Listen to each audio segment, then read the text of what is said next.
अस्सलामुअलैकुम वरहमतुल्लाहि वबरकातुहू। प्यारे दोस्तों, कैसे हैं आप? उम्मीद करता हूं दोस्तों आप सब ठीक होंगे। प्यारे दोस्तों, मेरा नाम है गुलाम मुस्तफ़ा और आप हमारा यूट्यूब चैनल इस्लामिक दिलचस्प मालूमात देख रहे हैं।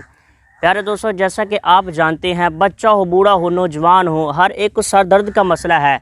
तो इसी के हल के लिए मैं आपके लिए बहुत ही प्यारे नुस्खे लेकर हाजिर हुआ हूँ। प्यारे दोस्तों, मैं 4 नुस्खे बयान करूँगा, तो वीडियो शुरू से लेकर आखिर तक ज़रूर देखिएगा, तो ही समझ आएगी। वीडियो पसंद आए तो लाइक कीजिएगा और चैनल को सब्सक्राइब कीजिएगा और घंटी के बटन को दबा दीजिएगा। इससे ये होगा कि जो भी यूट्यूब पे हम वीडियो अपलोड करेंगे इसका नोटिफिकेशन आपके पास मिल जाएगा। बगैर टाइम वेस्ट के वीडियो को स्टार्ट।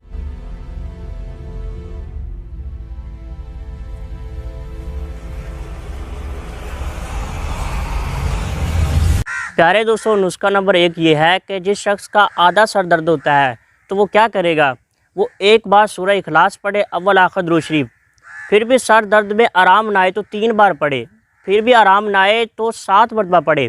फिर भी आराम ना आए तो 11 मरतबा पढ़े। इंशाल्लाह 11 मरतबा पढ़ने से पहले ही आपके आधे सर के दर्द में आराम आ जाए। प्यारे दोस्तों, नुस्खा नंबर 2 ये है कि इसमें आपको 2 चीज़ों की ज़रूरत पड़ेगी।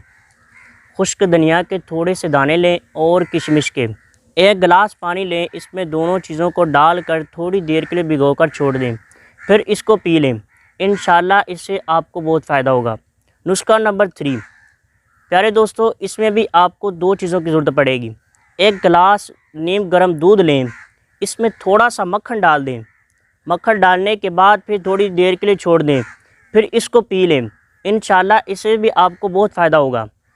अरे दोस्तों, नुस्खा नंबर 4 ये है, इसमें भी आपको 2 चीज़ों की ज़रूरत पड़ेगी। हस्बे ज़रूरत आपने पानी लेना है नीम गर्म और इसमें हस्बे ज़रूरत नमक डाल देना है। फिर आपने इस पे 12 मिनट के लिए पाँव बिछाकर बैठ जाना है। इंशाल्लाह थोड़ी देर में ऐसा करने से आपको आराम आ जाएगा। प्यारे दोस्तों, यही थी हमारी वीडियो। पसंद आए तो लाइक कीजिएगा और अपने दोस्तों के साथ शेयर कीजिएगा।